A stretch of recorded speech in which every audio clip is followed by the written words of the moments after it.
بسم الله الرحمن الرحيم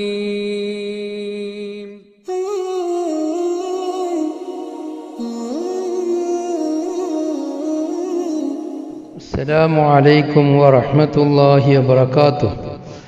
بسم الله الرحمن الرحيم. الحمد لله خالق الأنام ورازق الهوام وقاسم الأقسام وحاكم الحكام وشارع الأحكام ولتقرر مصالح الخلق جاعل الحكام فله الحمد على ما قدر ودبر. اللهم بنعمتك العظمى صل على الحبيب محمد وآله كما أعلنت وسلم.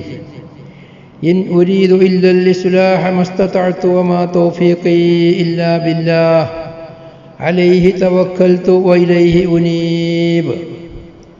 قال الله سبحانه وتعالى: ولتكن منكم أمة يدعون إلى الخير ويأمرون بالمعروف وينهون عن المنكر وأولئك هم المفلحون. صدق الله العلي العظيم. ബഹുമാന്യരെ, അൽ ഖളാ നെല്ലും പതിരും എന്ന ഈ അഞ്ചാമത്തെ ക്ലാസ്സിൽ നാം ഇന്ന് ചർച്ച ചെയ്യുന്നത് ഖാദിയുടെ ചിലവ്, അതുപോലെ മഹല്ലിലെ ഖതീബ്, മുഅദ്ദിന്, പള്ളി ക്ലീനിങ് പോലെയുള്ള മഹല്ല് ആവശ്യങ്ങൾക്കുള്ള വരുമാനം എവിടെ നിന്ന് കണ്ടെത്തണം എന്നുള്ളതാണ് ഇന്ന് നാം ചർച്ച ചെയ്യുന്നത്. ബഹുമാനപ്പെട്ട ഇമാം ഇമ്രാനി അവരുടെ അൽ ബയാനു ഫി മദ്ഹബിൽ ഇമാം ശാഫിഈ എന്ന അതിപ്രസക്തമായ കിതാബിൽ പറയുന്നു: ഫർഉൻ അഖ്ദുർ റിസ്ഖി അലൽ ഖളാ. ഖളാഇന്റെ മേലിൽ ചിലവ് എടുക്കൽ, ചിലവ് പിടിക്കൽ, ഇതാണ് ഹെഡിങ്. വഅമ്മാ അഖ്ദുർ റിസ്ഖി അലൽ ഖളായി, പറയാണ് ഖളാഇന്റെ മേലിൽ റിസ്ക് എടുക്കൽ, അതിൽ ചിന്തിക്കപ്പെടണം. ഇവൻ ഖാദിയാവൽ അവന്റെ മേലിൽ ഫർള് ഐനായ സാഹചര്യമാണെങ്കിൽ, ഒന്നാമത്തെ പാട്ടിൽ നാം വിശദീകരിച്ചു, അവന്റെ മേൽ ഐനാവൽ അന്ന് മസാഫത്തുൽ അദ്വയിൽ ഖാദിയാവാൻ പറ്റുന്ന ഒരാളായി ഇവൻ മാത്രമേ ഉള്ളൂ. ഇങ്ങനെയുള്ളൊരു ചുറ്റുപാട് വന്നപ്പോൾ, സാഹചര്യം വന്നപ്പോൾ അവൻ ഖാദിയായതാണ്. അപ്പോൾ ആ ഖാദി സ്ഥാനം അവനിക്ക് ലഭിക്കുന്നത്, അവൻ അത് ഏറ്റെടുക്കൽ അവൻ്റെ മേലിൽ ഫർളൈനായിരുന്നു, അത് ചോദിച്ച് വാങ്ങേണ്ട സ്ഥാനമായിരുന്നു. ഇങ്ങനെയാണെങ്കിൽ അവിടെ നോക്കണം, അവനിക്ക് വേറെ വല്ലതും അവൻ്റെ ചെലവിനിക്ക് അവൻ്റേതായ വല്ലതുമുണ്ടോ നോക്കണം. ഫൈൻ കാന ലഹു കിഫായ ലം യജുസ് ലഹു അഖ്ദു റിസ്ഖി അലൈഹി. അവനിക്ക് എന്തെങ്കിലും വരുമാനം അവൻ്റെ അടുത്തുണ്ടെങ്കിൽ പിന്നെ ആ ഖാദിസ്ഥാനത്തിൻ്റെ മേലിൽ ചെലവ് പിടിക്കൽ ജായിസല്ല. കാരണം അവൻ്റെ മേലിൽ തവജ്ജുഹായ നേരിട്ട് വന്നതായ ഒരു ഫർള് ഐനാണത്. ഫലാ യജൂസു ലഹു അഖ്ദു റിസ്ഖി അലൈഹി മൽ ഇസ്തിഗ്നാഇ അൻഹു. ഇതിൻ്റെ മേലിൽ അവനിക്ക് റിസ്ക് എടുക്കൽ ജായിസല്ല. കാരണം അതിനെ തൊട്ട് അവനെ മതിയാക്കുന്ന സംഗതി അവൻ്റെ അടുത്തുണ്ടല്ലോ. ഉദാഹരണം, 5 വക്ത് നിസ്കാരം, പരിശുദ്ധ റമളാനിലെ നോമ്പ്, ഹജ്ജ്, അതെല്ലാം അവൻ്റെ മേൽ ഫർളായ അമലുകളാകുമ്പോൾ അത് അവൻ സ്വയം ചെയ്യേണ്ട കാര്യമാണ്. അതിനിക്ക് ഒരു ചെലവ് ആരിൽ നിന്നും വസൂലാക്കേണ്ടതല്ല, വസൂലാക്കാൻ പറ്റൂല എന്നതുപോലെ വഇല്ലം യകുൻ ലഹു കിഫായത്തുൻ, ഔ കാന മുക്തസിബൻ വഇദാ ഇസ്തഗല ബിൽ ഖളാഇ തഅത്തറ അലൈഹിൽ കസ്ബു. ഇനി അവന്റെ മേലിൽ അവനിക്ക് ഫർള് ഐനായ രൂപത്തിൽ തന്നെ അവന്റെ സ്വയമായ മറ്റൊരു വരുമാനം അവനിക്കില്ലെങ്കിൽ, അല്ലെങ്കിൽ അവനിക്ക് ജോലി ചെയ്യാൻ പറ്റും, പക്ഷേ ഖളാ കൊണ്ട് സ്വലായത് കൊണ്ട് മറ്റൊരു ജോലിയും അവനിക്ക് ചെയ്യാൻ കഴിയൂല. ഈ ഒരു രണ്ട് സാഹചര്യത്തിലും സ്വയം മുതൽ പിരിവുകളില്ല, സ്വയമായി ജോലിക്ക് പോവാൻ കഴിയൂല. കാരണം ഈ ഖളാ എന്ന ഉദ്യോഗം തന്നെ വലിയ ഉദ്യോഗമാണ്. അതിൻ്റെ സോലുകൾ തന്നെ അവനിക്ക് തീരൂല. ധാരാളം കേസുകളും ധാരാളം കാര്യങ്ങളും അവൻ കൈകാര്യം ചെയ്യേണ്ടതുണ്ട്. പിന്നെ അവന് സ്വയം ജോലിക്ക് പോകാൻ കഴിയൂലെങ്കിൽ അവനിക്ക് ചെലവിനിക്കുള്ള പണം എടുക്കാം. കാരണം അവൻ ജോലിക്ക്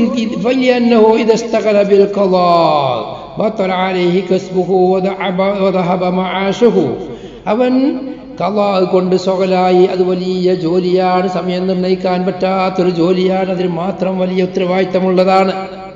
ഏത് സമയത്തും ഖാദിക്ക് ടൈം നിശ്ചയിക്കാൻ പറ്റൂല. രാഗും പകലും എപ്പോഴാണോ അവന് ആവശ്യമുള്ളത് എങ്കിൽ ആ സമയം മുഴുവനും അവൻ്റെ പണിയെടുക്കേണ്ടവനാണ്. 24 മണിക്കൂർ പണിയുള്ളവനാണ് ഖാദി. അങ്ങനെയുള്ളവൻ ഖളാ കൊണ്ട് സ്വലാകുമ്പോൾ അവന്റെ ജോലിയും അവന്റെ ജീവിതവും താറുമാറായി പോകും. അതുകൊണ്ട് അവനിക്ക് ശമ്പളം പറ്റാം.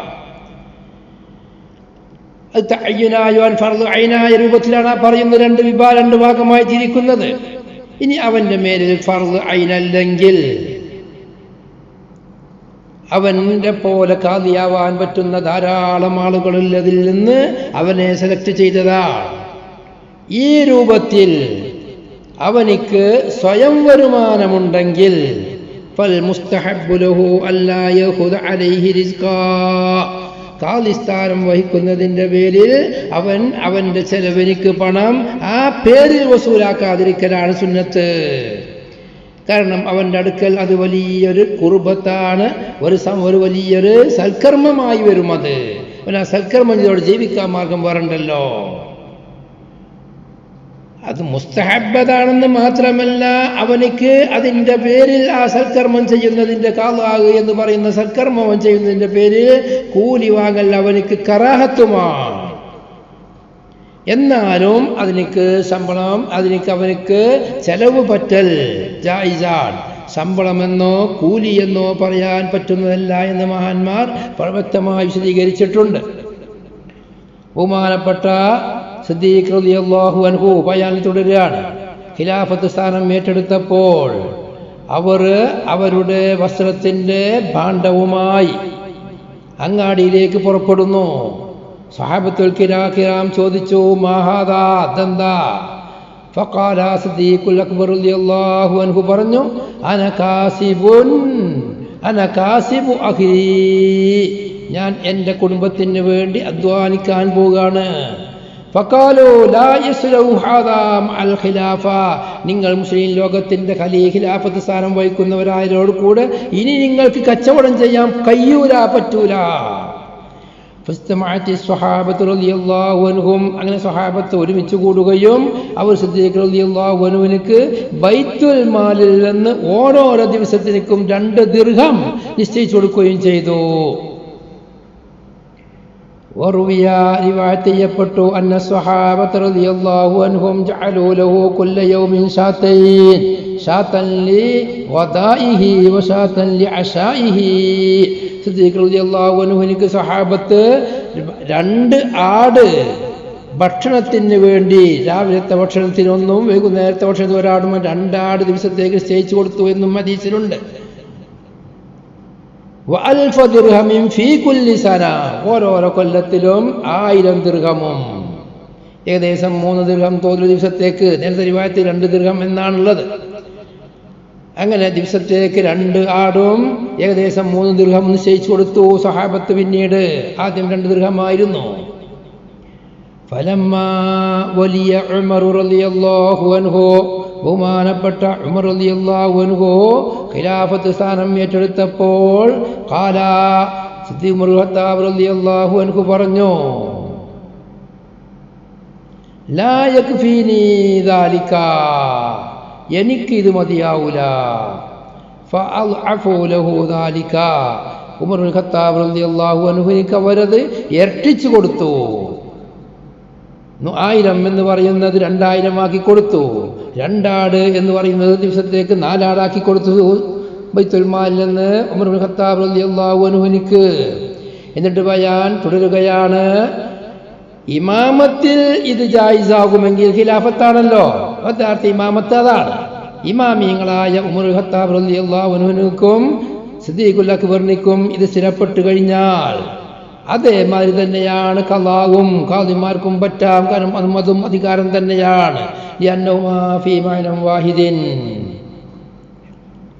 ബഹുമാനപ്പെട്ട ഉമർ ഖത്താബ് റളിയല്ലാഹു അൻഹു പറഞ്ഞു, ഞാൻ ഈ മുതലിനെ യതീമിന്റെ വലിയിന്റെ അംസൽതു നഫ്സി മിൻ ഹാദൽ മാലി ബിമൻസിലത്തി വലിയിൽ യതീം. ഈ മുതലിലേക്ക് ചേർത്ത് നോക്കിയിട്ട് എൻ്റെ നഫ്സിനെ ഞാൻ യതീമിന്റെ വലിയിന്റെ സ്ഥാനത്താണ് ഞാൻ ഇറക്കുന്നത്. ബൈത്തുൽ മാലിലെ മുതൽ, മുസ്ലിമീങ്ങളെ മുതലുകളെ നോക്കുമ്പോൾ യതീമിന്റെ മുതലിനോട് ഖിയാസാക്കുകയാണ് ഞാൻ. വമൻ കാന ഗനിയ്യൻ ഫല്യസ്തഗ്ഫിഫ് വമൻ കാന ഫഖീറൻ ഫല്യകുൽ ബിൽ മഅറൂഫ്. അതുപോലെ വേറെയും ചരിത്രങ്ങൾ ബയാൻ ഉദ്ധരിക്കുന്നുണ്ട്. ബഹുമാനപ്പെട്ട ഉമർ ഖത്താബ് റളിയല്ലാഹു അൻഹു, അമ്മാർ ബിൻ യാസിർ റളിയല്ലാഹു അൻഹു, അബ്ദുല്ലാഹി ബിൻ മസ്ഊദ് റളിയല്ലാഹു അൻഹു, ഉസ്മാൻ ബിൻ ഹുനൈഫ് റളിയല്ലാഹു അൻഹു, അവരെല്ലാവരെയും ഓരോരോ ഉദ്യോഗമായി അയച്ചപ്പോൾ അവർക്കെല്ലാവർക്കും ഒരു നിശ്ചിത ചെലവിനുള്ള ഒരു നിശ്ചിത സംഖ്യ നിശ്ചയിച്ചു കൊടുത്തിരുന്നു. അപ്പോൾ മുത്തഅയ്യിനായ ഖാദി, സ്വയം വരുമാനമുള്ള ഖാദിയല്ലാത്തവർക്ക് ആ ഖാദി സ്ഥാനം വഹിക്കുന്നതിൻ്റെ മേലിൽ അവർക്ക് ബൈത്തുൽ മാലിൽ നിന്ന് ഒരു നിശ്ചിത വിഹിതം ചെലവിന് ആവശ്യമുള്ളത് അവർക്ക് എടുക്കാം. ഇത് തന്നെയാണ് ബഹുമാനപ്പെട്ട ബിഗിയയിൽ ഇത് ഉദ്ധരിക്കുന്നുണ്ട്. Abdullahi bin Umar bin Abi Bakr bin Yahya എന്ന് പറയുന്ന മഹാൻ, അവരെ തൊട്ടുദ്ധരിച്ചിട്ട് അവർ തുഹ്ഫ അല്ലാതെ മുതാല ചെയ്ത് തുഹ്ഫന്റെ സ്പെഷ്യലിസ്റ്റായിരുന്നു ഈ മഹാനായ Abdullahi bin Umar bin Abi Bakr bin Yahya എന്ന മഹാൻ. അവർ പറയാണ്, അർസാഖുൽ ഖുലാത്തി കഗൈരിഹിം മിനൽ ഖായിമീന ബിൽ മസാലിഹിൽ ആമ്മ മിൻ ബൈത്തിൽ മാൽ.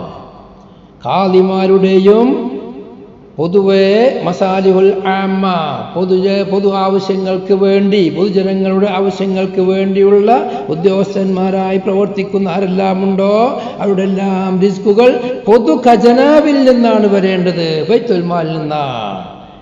എത്രയാണ് കൊടുക്കേണ്ടത്? കുല്ലും മിൻഹും ഖദ്റ കിഫായതിഹിൽ ലായികതി മിൻ ഗൈരി തബ്ദീർ. ഓരോരുത്തർക്കും അവരവരുടെ ആവശ്യത്തിന് വേണ്ടത് ദൂർത്തില്ലാതെ ഓരോരുത്തരോടും യോജിക്കുന്ന നിലക്കുള്ള കിഫായത്തിനെ കൊടുക്കണം. അത് ആളുടെ സ്റ്റാൻഡേർഡും ആളുടെ നിലവാരവും അനുസരിച്ച് മാറും. വലിയ കുടുംബത്തിൽ വലിയ നിലവാരത്തിലുള്ള ആളാണെങ്കിൽ അദ്ദേഹത്തിനേക്ക് എല്ലാ വണ്ടിയിലുള്ള സൗകര്യം അടക്കം ചെയ്തു കൊടുക്കേണ്ടി വരും. സാധാരണ സൈക്കിൾ മേൽ പോകുന്നവരാണെങ്കിൽ അവർക്ക് ആ സൗകര്യം മതിയാകും. ഭക്ഷണത്തിൻ്റെ കാര്യവും അങ്ങനെ തന്നെയാണ്, താമസത്തിൻ്റെ സ്ഥലവും അങ്ങനെ തന്നെയാണ്. ആളുടെ ഗ്രേഡ് അനുസരിച്ചാണ് നിർണ്ണയിക്കേണ്ടത്. ഫൈലം യകുൻ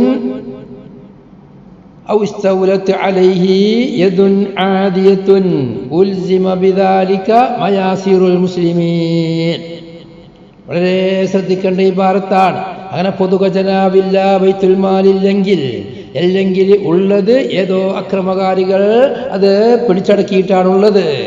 ഖാദിമാർക്കോ മറ്റു ഉദ്യോഗസ്ഥന്മാർക്കോ അതിൽ നിന്ന് ഒരു സംഖ്യ പോലും കിട്ടാൻ മാർഗമില്ലെങ്കിൽ പിന്നെ ഈ പൊതുവായ ഉദ്യോഗസ്ഥന്മാരുടെ, ഖാദിമാരുടെ, അതുപോലെയുള്ള ഉദ്യോഗസ്ഥന്മാർ, ഖത്തീബുമാർ, പള്ളിയിലെ ഇമാമുമാർ, അവരുടെ ചെലവിന് വേണ്ടത് കൊടുക്കേണ്ടത് മുസ്ലിമീങ്ങളിൽ നിന്നുള്ള പണക്കാരുടെ മേലിലാണ്. മയാസിറുൽ മുസ്ലിമീനാണ്. ഈ വിഷയം തുഹ്ഫയിൽ പല സ്ഥലത്തായി പറഞ്ഞിട്ടുണ്ട്. വഹും മൻ ഇൻദഹു സിയാദത്തുൻ അലാ കിഫായത്തി സനാ.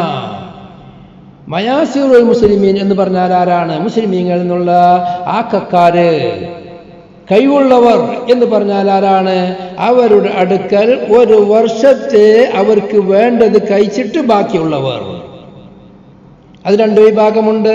ഒന്ന് അവർക്കുണ്ടാകുന്ന പണത്തിന്റെ മുതലിന്റെ ആസ്തിയിൽ നിന്ന് ലഭിക്കുന്ന വരുമാനം, അല്ലെങ്കിൽ അവർക്കുള്ള ആസ്തി തന്നെ നോക്കിയിട്ട്, അല്ലെങ്കിൽ അവർക്കുള്ള ജോലിയിൽ നിന്ന് അവർക്ക് വരുന്ന ശമ്പളം, അതും അവർക്ക് ഒരു കൊല്ലം കഴിഞ്ഞാൽ വല്ലതും മിച്ചം വരുന്നുണ്ടെങ്കിൽ അവരും മയാസിറ. ولا يجوز أخذ شيء من المتداعيين أو ممن يحلفه أو يأخذ له النكاح. കേസുമായി വരുന്ന വാദി പ്രതി അവരെ വക്കൽ നിന്ന് ഒന്നും ഈടാക്കാൻ പറ്റൂല. അല്ലെങ്കിൽ അവർക്ക് സാക്ഷികളായിട്ട് ആരെല്ലാം വരുന്നോ അവരെ വക്കൽ നിന്നും ഒന്നും ഈടാക്കാൻ പറ്റൂല, ജായിസല്ല. അല്ലെങ്കിൽ ഇവർ ആർക്കെങ്കിലും നിക്കാഹ് ചെയ്തു കൊടുക്കുന്നുണ്ടെങ്കിൽ അവരെ വക്കൽ നിന്നും ഒന്നും ഈടാക്കാൻ പറ്റുന്നതല്ല. അങ്ങനെ ചില ആളുകൾ വാങ്ങലുണ്ട്. നിക്കാഹ് ചെയ്തു കൊടുക്കുന്നതിന് പണം വാങ്ങുന്ന ആളുകളുണ്ട്. കോടതിയിൽ കേസുമായി വരുന്ന വക്കൽ നിന്ന് കടം വാങ്ങുന്നവരുണ്ട്. അത് വളരെ ബഈദായ തെറ്റായ പ്രവണതയാണ്, തെറ്റായ അഭിപ്രായമാണ്. അതൊന്നും പിടിച്ച് അമൽ ചെയ്യാൻ പറ്റൂല. ഖാദിമാർക്ക് അത് ആരെങ്കിലും ചെയ്തത് തെളിവായി ഉദ്ധരിച്ച് ചെയ്യാൻ പറ്റൂല എന്ന് പ്രത്യേകമായി പറയുന്നു. യഥാർത്ഥത്തിൽ ഖാദിമാരുടെ ചിലവ് വഹിക്കേണ്ടത് പൊതുഖജനാവുണ്ടെങ്കിൽ അതിൽ നിന്നായിരിക്കണം, അല്ലെങ്കിൽ നാട്ടിലെ മയാസീറുൽ മുസ്ലിമീങ്ങളായിരിക്കണം. അത് നാട്ടിലെ പൊതു ആവശ്യങ്ങൾ മുഴുവനും അങ്ങനെ തന്നെയാണ് നടത്തേണ്ടത് എന്നല്ലാതെ നാട്ടിൽ മഹല്ലിൽ വല്ല പ്രശ്നങ്ങളും ഉണ്ടാകുമ്പോൾ പള്ളി വലുതാക്കല്, അല്ലെങ്കിൽ മക്ബറ വാങ്ങല്, അതുപോലെ എന്ത് പൊതു ആവശ്യങ്ങളുണ്ടെങ്കിലും നാട്ടിലുള്ള എല്ലാവരും അതിൽ വാക്കാവണം, എല്ലാവരും അതിൽ പങ്കെടുക്കണമെന്നുള്ള ന്യായം ശരിയല്ല. സാധാരണക്കാരോട് നിർബന്ധിച്ച് അത് വാങ്ങൽ തെറ്റാണ്. അതുപോലെ ഉസ്താദന്മാരുടെ ഭക്ഷണം അത് മയാസീറായിരിക്കണം ഏറ്റെടുക്കേണ്ടത്. അത് മഹല്ലിൽ താമസിക്കുന്ന എല്ലാവർക്കും ബാധകമാണ്. എല്ലാ പിരിവും എല്ലാവരും പങ്കെടുക്കണം. മുതലാളിമാർ വലിയ രീതിയിൽ, മറ്റുള്ളവർ ചെറിയ രീതിയിൽ എന്ന ന്യായം ശരിയല്ല. ചില മഹല്ലുകളിലാണെങ്കിലോ എല്ലായിടത്തും ഒരേ മാതിരിയായിരിക്കും നിശ്ചയിക്കുക. ബഹുമാനപ്പെട്ട അൽ അജീബത്തുൽ അജീബയിൽ 105-ാമത്തെ പേജിൽ ഒരു ചോദ്യമുണ്ട്. മഖ്ദൂം തങ്ങൾ ഇപ്പോൾ പറയാണ്, സഅൽതു അമ്മാ യുതി സൗജു മിനദ്ദറാഹിമി ബഅദ അഖ്ദിൻ നികാഹി മിൻ ഗൈരി തലബിൻ മിൻഹു ബില്ലിസാനി ളാഹിറ മഅന്നഹു ഇല്ലം യുതിഹി യഖഉ അലൈഹി തഈറു ഫഹൽ യജൂസു ഖബൂലുഹു وهل يفرق بين كون العاقد غنيا أو فقيرا وليس في هذه البلاد بيت المال وكيف يكون الحكم في ذلك. വളരെ സ്പഷ്ടമായ വ്യക്തമായ ചോദ്യമാണ്. സൗജ് കൊടുക്കും, പണം ഖാദിക്ക് കൊടുക്കും നിക്കാഹ് കഴിഞ്ഞതിന്റെ ശേഷം. ഖാദി ചോദിച്ചിട്ടൊന്നും കൊടുക്കുന്നതല്ല. പണ്ടത്തെ കാലത്ത് ചോദിച്ചതില്ല, അന്നത്തെ കാലത്ത് ചോദിച്ചു വാങ്ങും, റസീറ്റാണ്ട് മുറിച്ചാണ്ട് കൊടുക്കും. നാവ് കൊണ്ട് തൊലബില്ല ലാഹിർ നിൽക്ക്. പക്ഷേ അത് കൊടുത്തിട്ടില്ലെങ്കിൽ അവനിക്ക് വലിയ ആറ് വരും, മാനക്കേട് വരും. നിക്കാഹ് ചെയ്തതിന്റെ ശേഷം ഈ വരൻ അവിടുത്തെ മഹല്ലിനിക്ക് പിരിവ് കൊടുത്തിട്ടില്ലെങ്കിൽ, സംഭാവന എന്ന പേരിൽ സംഖ്യ കൊടുത്തിട്ടില്ലെങ്കിൽ, അവനെപ്പോലെ ഓണ്ടാൻ വേണ്ടാത്ത, അവനെപ്പോലെ ഒന്നിനും പറ്റാത്ത ഒരു വരൻ അവിടെ മഹല്ലിൽ വന്നിട്ടില്ല എന്നുള്ള പ്രചരണം നടക്കും. ഈ കോലത്തിൽ ഖാദിക്കത് വാങ്ങാൻ പറ്റുമോ? പറ്റൂലേ? അതല്ല, ഈ വരന്റെ പാർട്ടി കഴിവുള്ളവരാകുന്നതിൻ്റെയും സാധുക്കളാവുന്നതിൻ്റെയും ഇടയിൽ വ്യത്യാസമുണ്ടോ? സാധുക്കളേക്കൊന്ന് വാങ്ങിക്കോട്ടെ, പാവങ്ങളേക്കൊന്ന് വാങ്ങണ്ട. മാത്രവുമല്ല, ഇക്കാലത്ത് ഞങ്ങളെ ഈ മലബാറില് അല്ലെങ്കിൽ കേരളത്തില് ഇത് ബൈത്തുൽ മാൽ എന്ന് പറയുന്ന ഒരു സംഭവമില്ല. അതുകൊണ്ട് തന്നെ ഇവിടെ പള്ളിയും മദ്രസയും ഖാദിയും ഖതീബും മുക്രിയുമെല്ലാം അവർ നോക്കാൻ വേറെ വരുമാന മാർഗം ഇവിടെ ഇല്ല. അതുകൊണ്ട് നിക്കാഹ് ചെയ്യുന്ന ഭർത്താവിന്റെ ഭാഗത്തിൽ നിന്ന്, സൗജിന്റെ ഭാഗത്തിൽ നിന്ന് ഒരു സംഖ്യ ഈടാക്കുന്നത് അതിന്റെ ഹുക്കുമുണ്ട്. ഖതീബ് ശിർബീനി റഹ്മത്തുള്ളാഹി അലൈഹി അതിലേക്ക് മറുപടി, അത് കാലിക്ക് വരുന്ന എഴുത്ത് കുത്ത് ഇങ്ങനെയുള്ള ചെലവുകൾക്കാണെങ്കിൽ കാലിന്റെ സ്വയം ആവശ്യത്തിന് വേണ്ടിയല്ല, അവിടെ വരുന്ന പുസ്തകങ്ങൾക്കും അത് റെക്കോർഡാക്കാനുമുള്ള കൂലിയാണെങ്കിൽ പിടിക്കാം. ഹദിയയാണോ ഈ വ്യക്തി മുമ്പ് കൊടുക്കുന്നതാണെങ്കിൽ വാങ്ങാം. മുമ്പേ ഇയാൾക്ക് കാലിക്ക് എന്തെങ്കിലും ഒന്ന് കൈമടക്ക് കൊടുക്കുന്നവനാണോ അവർക്ക് വാങ്ങാം, അല്ലെങ്കിൽ വാങ്ങാൻ പറ്റൂല. ഇത് കാദിന്റെ മസലയിൽപ്പെട്ട പ്രധാന മസലയാണ്. ഒരു മഹല്ലിൽ കാദിസ്ഥാനം ഏറ്റെടുത്താൽ പിന്നീട് ആ മഹല്ലിൽ നിന്ന് ഒരാളെ വക്കൽ നിന്നും ഹദിയ സ്വീകരിക്കാൻ പറ്റൂല എന്നുള്ളത് കാദിന്റെ നിയമമാണ്. ഇന്ന് കാദിസ്ഥാനത്തിന് വേണ്ടി തിരക്ക് കൂടുന്നത് തന്നെ ഈ ഹദിയ കിട്ടാനാണ്.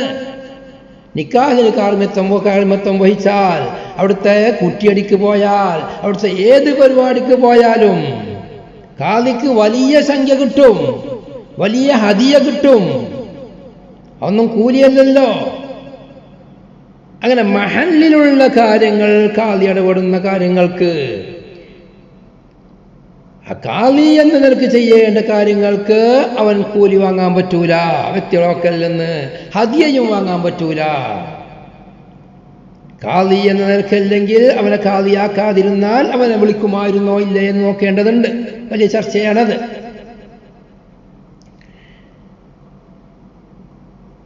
അങ്ങനെ മുൻപ് ആരെങ്കിലും കൊടുക്കലുണ്ടോ? അങ്ങനെയാണെങ്കിൽ കൊടുക്കാം. എല്ലാ സമയത്ത് ഒന്നും വാങ്ങൽ ജായിസ് അല്ല. ഇതേ ചോദ്യത്തിന് ശൈഖ് അബ്ദുർ റഊഫ് എന്നൊരു മറുപടി കൊടുത്തത്, അവൻ വാക്ക് ഈജാബും കബൂലും പറഞ്ഞു കൊടുക്കുന്നതിനുള്ള കൂലിയായിട്ടാണോ എങ്കിൽ അത് ഒരു കാരണവശാലും ജായിസ് അല്ല. അതുകൊണ്ട് കാദി വലിയായ സ്ഥലത്താണെങ്കിലും വലിയല്ലാത്ത സ്ഥലത്താണെങ്കിലും വാങ്ങൽ ജായിസല്ല. ഇന്ന് നമ്മുടെ നാടുകളിൽ നാട്ടിൻ്റെ പ്രധാന പിരിവ് തന്നെ നിക്കാഹിന്റെ പണമാണ്. നിക്കാഹിന്റെ പണം എന്ന് പറഞ്ഞാൽ എന്താ?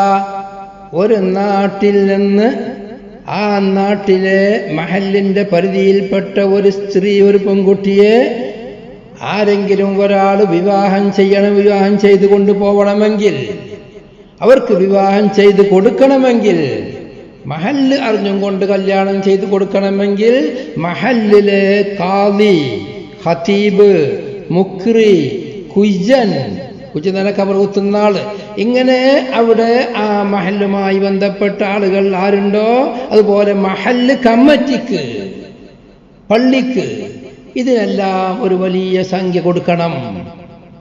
അത് സംഭാവന എന്ന പേരിലാണ് ഇവർ പിരിക്കുന്നത് എങ്കിലും അത് കൊടുക്കാതിരുന്നാൽ ചോദ്യത്തിൽ പറഞ്ഞതുപോലെ അവനെ പോലെ മോശപ്പെട്ട ഒരാളില്ലാത്തവർക്ക് ചിത്രീകരിക്കുകയും ചെയ്യും.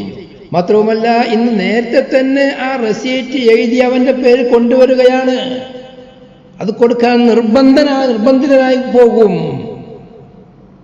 നിങ്ങൾ ഞങ്ങളെ മഹല്ലിൽ വലിയ പ്രത്യേക വരുമാനമൊന്നുമില്ല, അതുകൊണ്ട് നിങ്ങൾ വല്ലതും തരുമോ എന്ന് സംഭാവനയായി ചോദിക്കുന്നില്ല, റെസീറ്റാണ് പിരിച്ചു കൊടുക്കുകയാണ്.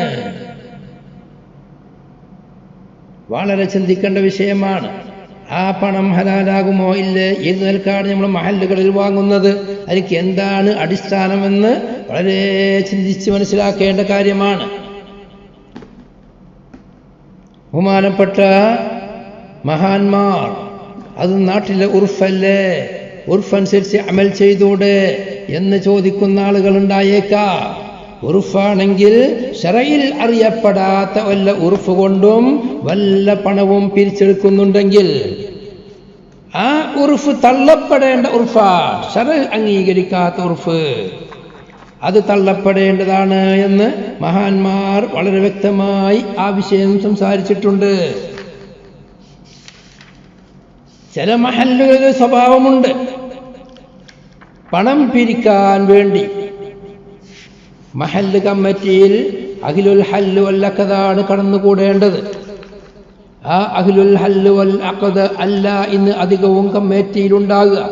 അവർക്ക് ചെറിയൊരു അധികാരം കിട്ടുമ്പോൾ അവർ മനസ്സിലാക്കുന്നത് അവരിൽ തന്നെയാണ് എല്ലാം ഉള്ളത് എന്നാണ്.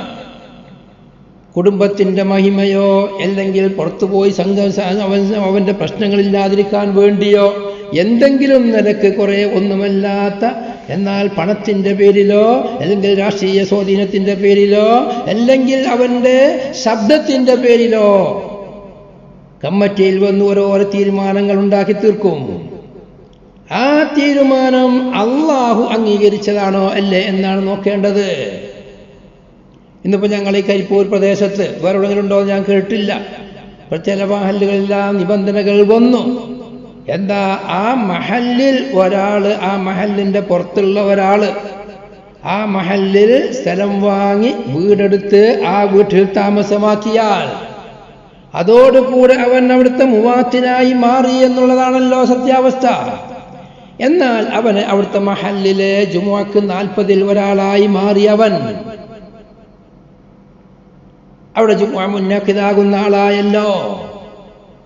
എന്നാൽ അദ്ദേഹത്തിന് ഈ പള്ളിയിലേക്ക് അദ്ദേഹത്തിന് ഒരു മുസാഫിറിന്റെ സ്ഥാനം വിട്ട് ഒരു മുവാത്തിന്റെ സ്ഥാനം അവനക്ക് കിട്ടണമെങ്കിൽ ചിലവ് മഹല്ലുകളിൽ അവരോട് വലിയ സംഖ്യ ഈടാക്കും.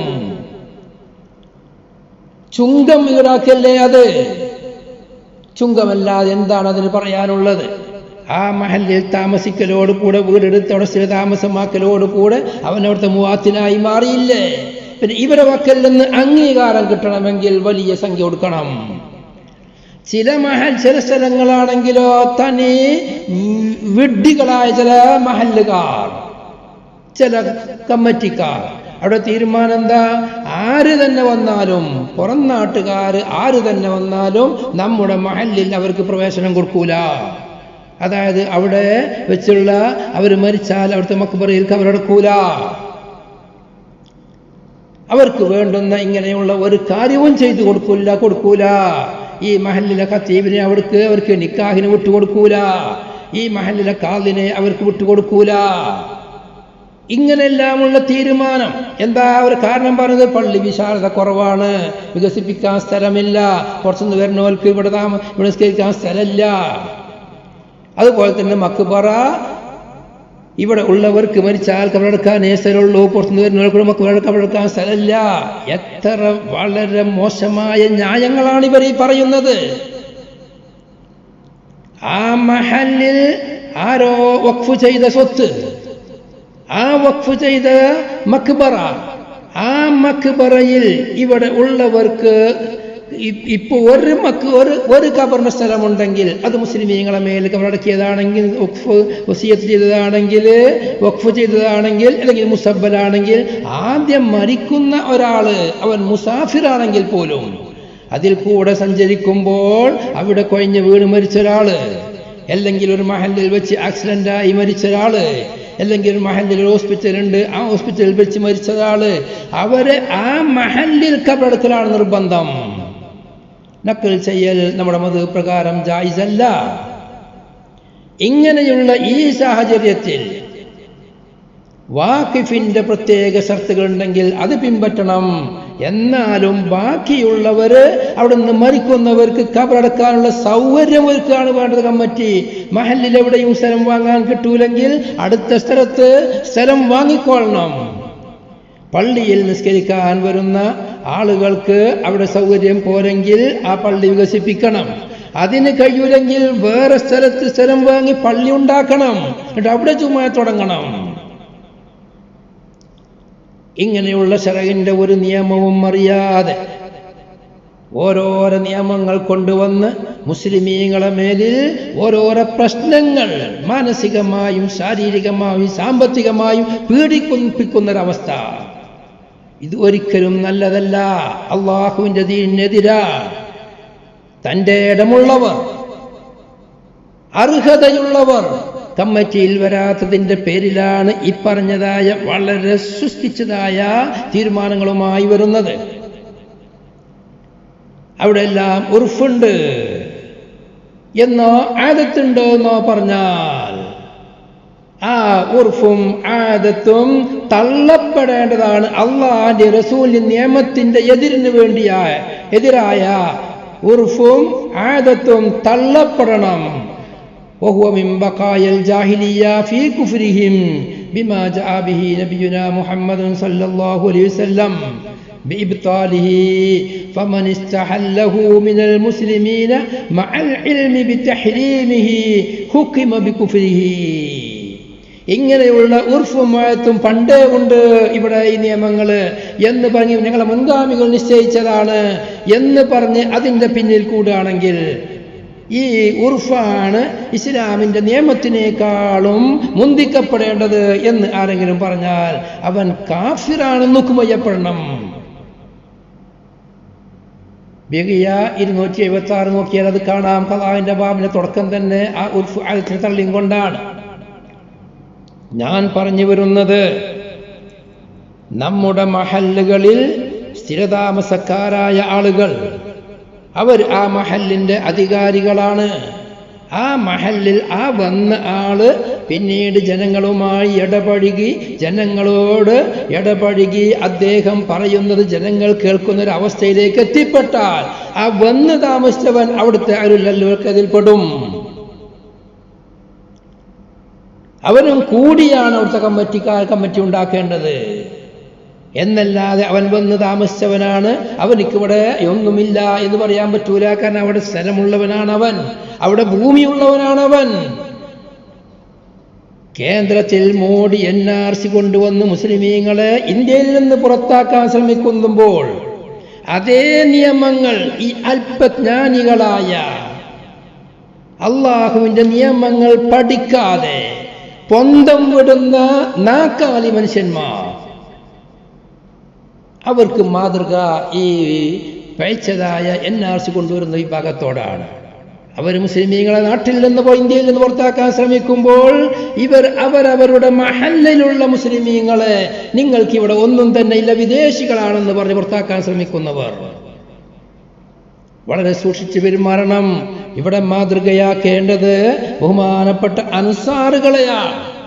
പരിശുദ്ധ ഖുർആൻ അവരെ സംബന്ധിച്ച് പറഞ്ഞു, വല്ലദീന തബവ്വഉദ്ദാറ വല്ലീമാന മിൻ ഖബ്ലിഹിം യുഹിബ്ബൂന മൻ ഹാജറ ഇലൈഹിം വലാ യജിദൂന ഫീ സുദൂരിഹിം ഹാജതൻ മിമ്മാ ഊതു വയൂസിറൂന അലാ അൻഫുസിഹിം വലൗ കാന ബിഹിം ഖസാസ വമൻ യൂക ശുഖ നഫ്സിഹി ഫഉലൈക ഹുമുൽ മുഫ്ലിഹൂൻ. അൽ ഹശ്ർ 9.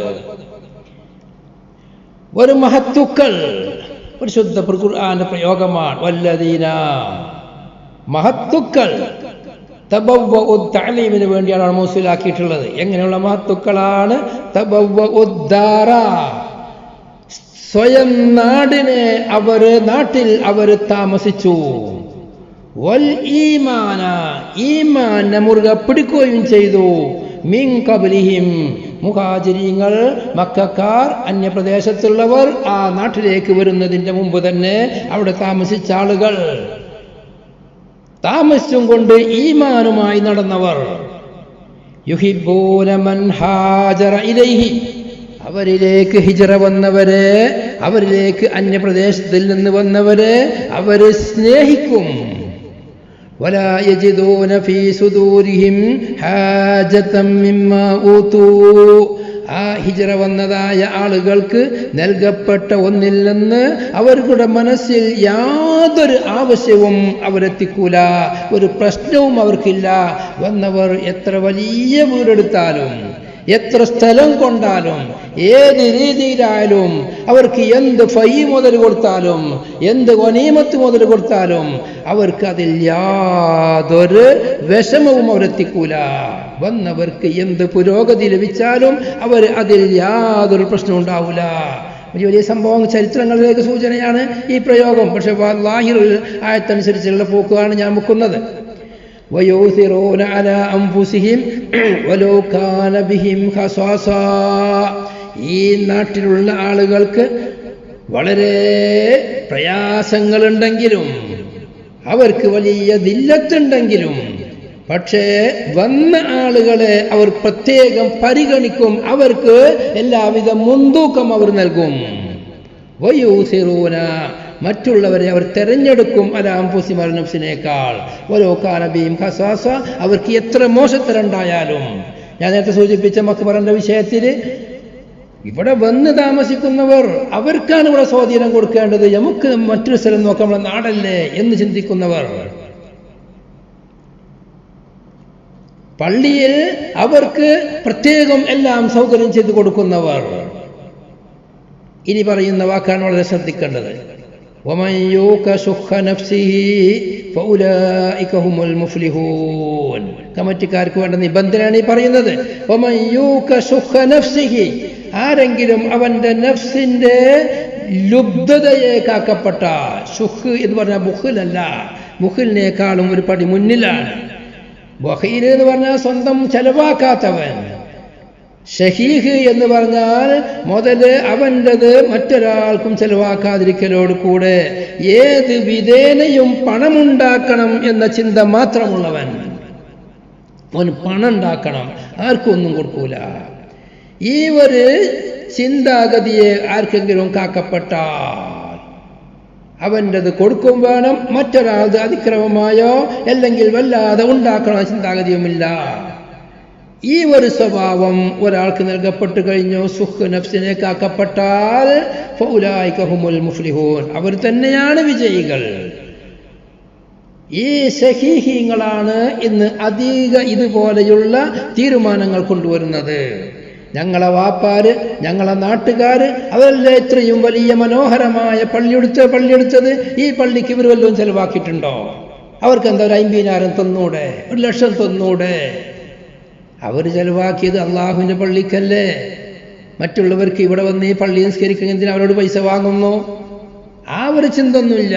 പുറത്തുനിന്ന് വരുന്നവർക്ക് വലിയ വിശാലമായ സൗകര്യം ഉൾക്കൊള്ളണമെങ്കിൽ, അത് കൊടുക്കണമെങ്കിൽ അവരിൽ നിന്ന് വലിയ സംഖ്യ ഈടാക്കണം. യഥാർത്ഥത്തിൽ അൻസാറുകൾ ചെയ്തത്, 2 ഭാര്യമാരുള്ളവർ 1 ഭാര്യയെ ത്വലാഖ് ചെയ്ത് വന്ന ആൾക്ക് കെട്ടിച്ചു കൊടുക്കുന്നവർ, അവരുടെ മുതലിനെ മറ്റുള്ളവർക്ക് വീതിച്ചു കൊടുക്കുന്നവർ, ഇതാണ് അൻസാറുകളുടെ സ്വഭാവം.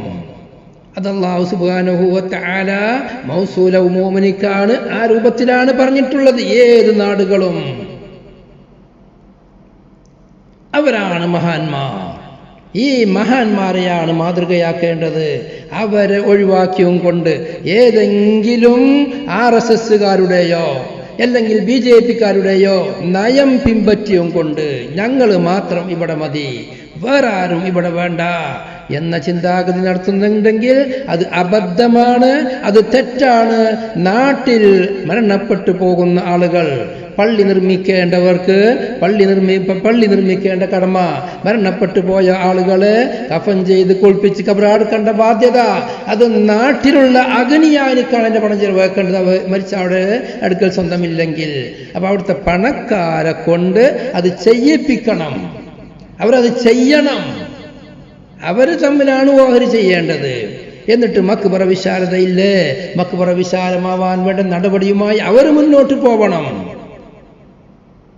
പള്ളി സ്ഥലമില്ലേ, വേറെ എന്തെങ്കിലും സൗകര്യക്കുറവുണ്ടോ, റോഡില്ലേ, വഴിയില്ലേ, അതെല്ലാം അഗ്നിയാകെ മുൻകൈയെടുക്കണം. നിയമപരമായി ഇവിടെ സുസജ്ജമായ ഗവൺമെന്റ് ഉണ്ട്, ആ ഗവൺമെന്റിൽ നിന്ന് കിട്ടുന്നതെല്ലാം ഗവൺമെന്റിൽ നിന്ന് വാങ്ങാൻ നോക്കണം. അർഹതപ്പെട്ടവർ അതിനെ മുതിരണം. അല്ലാത്തവർ അവിടുത്തെ പണക്കാരെ ഒരുമിച്ച് കൂട്ടി അവരെ കൊണ്ട് ചെയ്യിപ്പിക്കണം എന്നല്ലാതെ മരിച്ചവരോടൊക്കെ അവരടക്കൂല എന്ന് പറയുന്നത് അള്ളാന്റെ ദീന്റെ എതിരാണ്. വളരെ സൂക്ഷിച്ച് കൈകാര്യം ചെയ്യണം.